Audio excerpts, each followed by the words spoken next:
Evangelist Nick Garrett channel, Truth First Christianity, where we separate the objective and factual from the subjective and traditional for the benefit of our faith. Today we're going to begin talking about the earliest church. What was it? Who worked in it? Why did it come about? How did it come about? And when?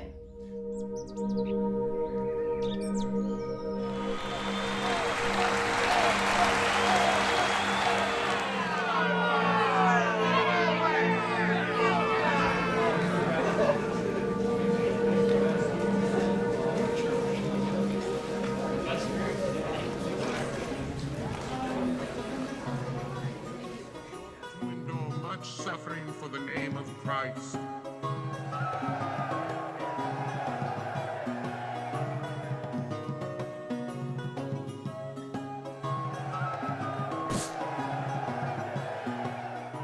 We know that Jesus Christ was born sometime around our calendar year 0. Some historians put it BC 7, before 0, so -7, up through about the year 4 AD.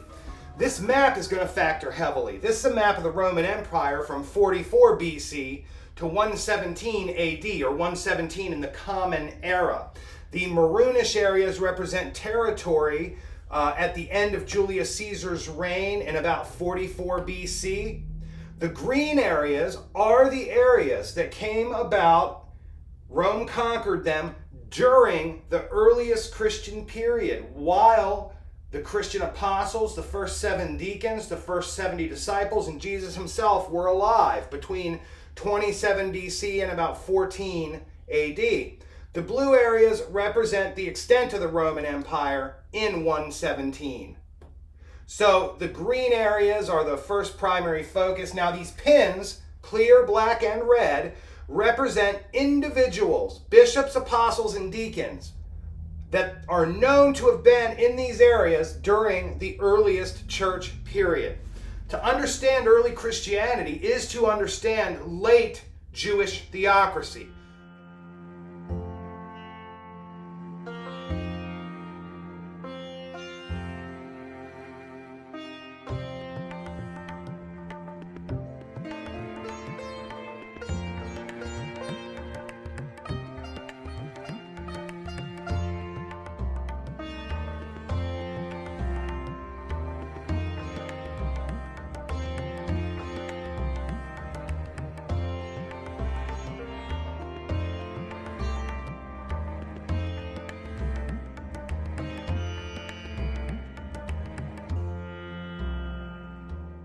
The collapse of Jewish theological and political power in the region invaded by Rome.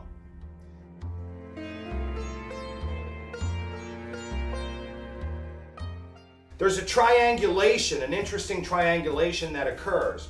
Rome comes in, Judaism is allowed to continue to operate, but it's essentially puppet power through the Sanhedrin, the Pharisees and the Sadducees, and their Jewish kings, Herod, Agrippa, Herod the Great. And then you have Jesus and his ministry. It also appears that Christianity was very appealing to Roman sensibilities, much more so than Orthodox Judaism. Judaism at the time of Jesus Christ looked a lot like the church looks today. Denominations, different groups, different beliefs. You had Pharisees, Sadducees, Zealots, Nazarites, Essenes, Sicarii. There were so many groups, and Christianity early was just another one of those groups. In fact, when we read letters from Roman governmental history, we keep hearing reference made to all these troubles among the Jews that lead to dispersions, them being kicked out, thrown out of different cities and towns. Rome, Alexandria, Bithynia and Pontus. Well, it is this fact that Christianity is splitting Judaism apart. Roman rule is splitting Judaism apart. When you read the letter of Peter, the epistle of Peter, in fact, he says to the pilgrims of the dispersion, most Christian historians believe that he's referring to some philosophical dispersion of early Christians, but he's not. The historical record shows clearly In fact, the Bible even says in Acts chapter 18 that the Emperor Claudius, who took over about the year 51 AD, threw the Jews out of Rome. And at that time, there were 14 synagogues in Rome alone. Well, Peter's writing to pilgrims of the dispersion in Bithynia, Pontus, Cappadocia, Galatia. That's Asia Minor, modern-day Turkey.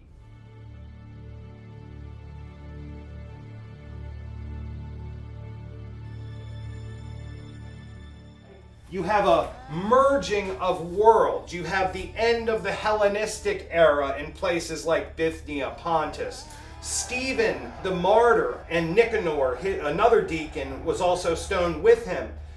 These individuals represented a Hellenistic Greek philosophy. This is taking place at the same time as the rise of Christianity, the collapse of Jewish theocracy, the invasion of Rome and its polytheistic beliefs. That makes sense. It's a perfect melting pot for something like Christianity to spread. The early apostles, after their work in Jerusalem, would divide into three groups. Judas kills himself. James is martyred early in like the year 41. Herod kills him with the sword. So John and Philip would go evangelize modern-day Turkey. After John's death, he returned to Ephesus and died, right? John had taken the Mother Mary to Ephesus. On the cross, Jesus said, take care of my mother, basically. John was the apostle that Jesus... So John died in Ephesus. After that, Philip had stayed, but Peter would come here. His letter indicates that.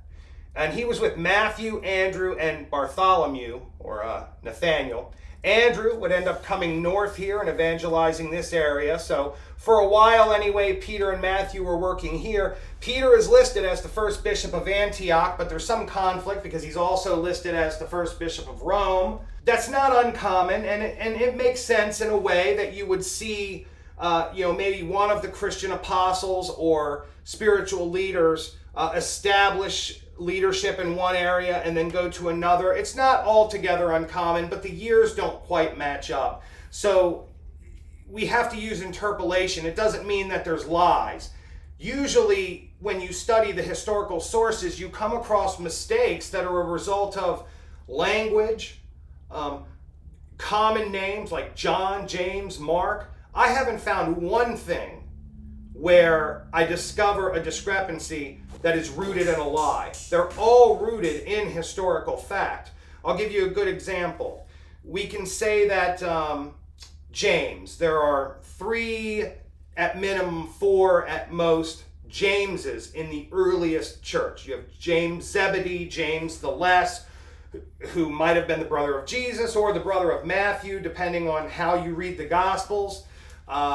We have a writer of a very early sounding Christianity in the book of James that's dated to about 45. You have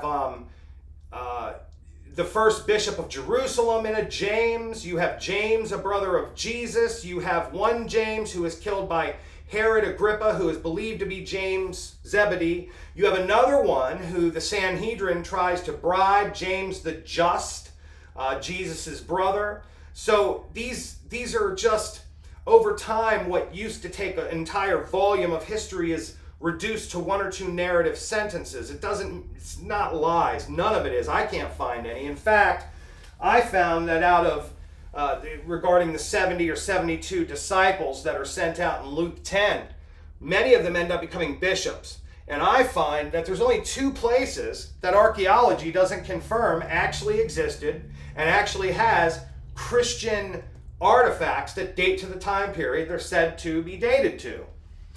Peter and Paul, Ostian Way, Appian Way, there was an early cult of Peter and Paul where they were really venerated that dates to the first 2 centuries of Christianity. So there's really nothing for the agnostic and atheist to hold on to once they actually dig into this material. And I would challenge them by saying this. Look, if you don't want to read the Bible with an open heart for spiritual, subjective experiences, just read a book of the Bible and make a list of names and places and begin your search there. It's very hard not to run into facts supported by archaeology and world history, governmental history.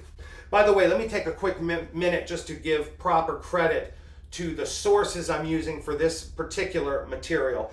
The map is given credit the Bible Atlas called Biblica, a social and historical journey through the lands of the Bible. I am using an essay written by F.F. Bruce in 1962 called Christianity Under Claudius.